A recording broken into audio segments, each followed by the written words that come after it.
ইফতারের আর 10টা মিনিট বাকি আছে।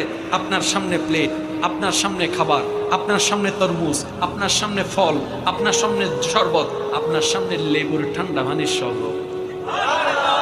গ্লাস থেকে যখন ঠান্ডা পানি গ্লাসে ঢালেন তখন দেখবেন কিছু কুয়াশার মতো পড়ে, যেটা তৃষ্ণা আরো বাড়াই দেয়, লোভ আরো বাড়াই দেয়। এবার ঘড়িতে সময় আছে, মনে করেন আর 4 মিনিট। আপনার সামনে ছোলা আছে, মুড়ি আছে, সিঙ্গারা আছে, সমোসা আছে, যাই যেটা খাই আর কি, ফল আছে, ফলাদি আছে, শরবত, তার ভিতর আছে লেবুর শরবত, আমের শরবত, ট্যাঙের শরবত, সব সামনে আছে, সময় আছে 4 মিনিট।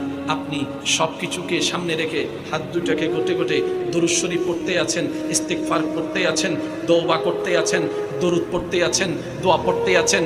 রব জিজ্ঞেস করে, ও আমার ফেরেশতা, আমার বান্দার সামনে খাবার আছে, সে খাচ্ছে না কেন? বলে যে মওলা তোমার হুকুমের অপেক্ষায় আছে, তোমার হুকুমের অপেক্ষায় আছে, তোমার হুকুমের অপেক্ষায় আছে, তোমার আদেশের অপেক্ষায় আছে।